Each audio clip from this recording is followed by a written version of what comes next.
if you're going to be manufacturing physical goods, and I've done hundreds of thousands, a few things I would recommend. Number one is if you can't find contract manufacturer of X through Google, X being the product you're seeking, even if you can find them online, I would recommend trying to find the trade magazine, if there is one, for the product category that you seek. So in the case of, let's say, vitamins, it used to be Vitamin Retailer.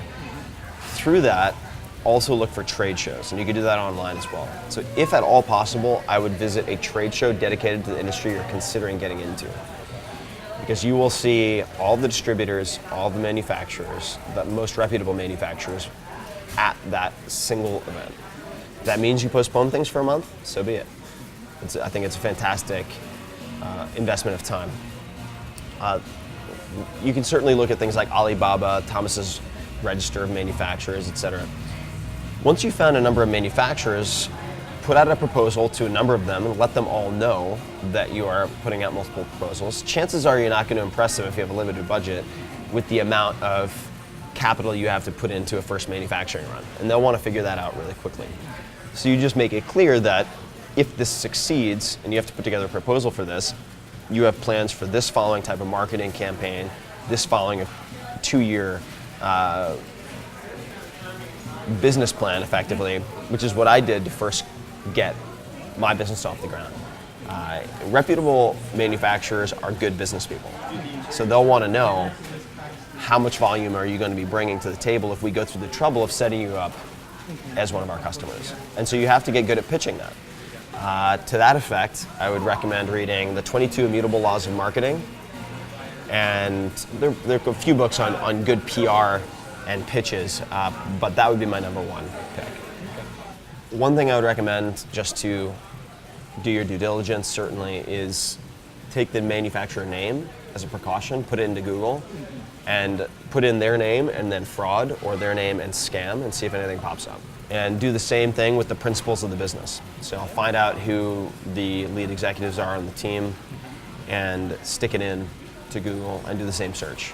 Lawsuit, SEC, fraud, FTC, scam, and see if anything pops up. Typically things will not, but sometimes they will. What I would also say is, if a manufacturer does not have a good website, it does not mean they're not a good manufacturer. Manufacturers are notorious for having crappy websites, so it's hard to judge a book by its cover in that respect. So prototyping can be done in many, many different ways. A buddy of mine named Stephen Key has sold dozens and dozens of licenses for products to companies like, I think, Coca-Cola, Disney. I mean, he's made millions of dollars doing this. And his prototypes are almost all made with paper. Paper and cardboard. Yeah. He designs games, he did the Michael Jordan wall ball, and he just makes it with paper and then can take photographs of that as a looks-like prototypes. There are looks-like prototypes and then works-like prototypes. You don't always need both.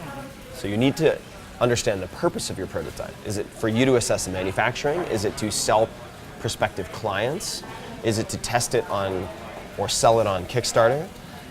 You need to know your objective and have that in mind first. From the standpoint of physical prototyping, things have improved a lot in the last few years with 3D printers. So you can actually prototype. If you have an industrial design firm in your home city, you can most likely find someone to help you. Or you could get an actual 3D printer, like a replicator, through MakerBot or one of these people for like $1,500. It's amazing. If you're going to prototype through a manufacturer or do a small batch, which is what I recommend, I would just emphasize the point that you should not get seduced by per unit costs. So just because you'll save $1 a unit if you do 1,000 instead of 100, until you know for a fact that you can build demand or find demand, fill that demand, acquire customers profitably, all of that you should only manufacture in small batches. Because if you end up with a lot of inventory you can't clear out, and then you have to pay your invoices net 30, whatever it is, you can go out of business really fast. You just have to be smart about cash flow.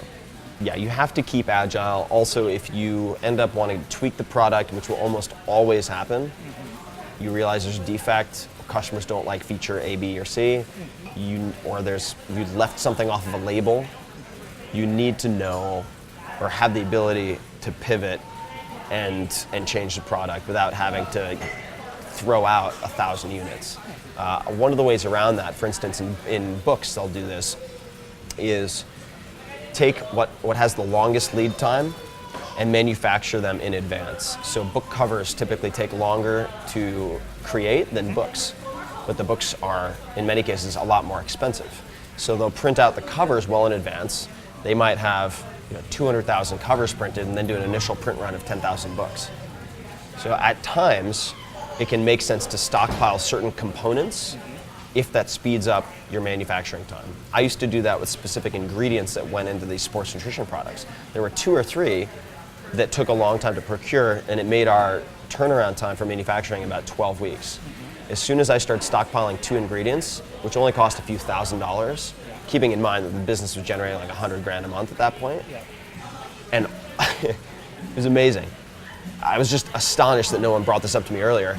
It made our turnaround time 8 to 10 days. So it makes sense to think about it in terms of components.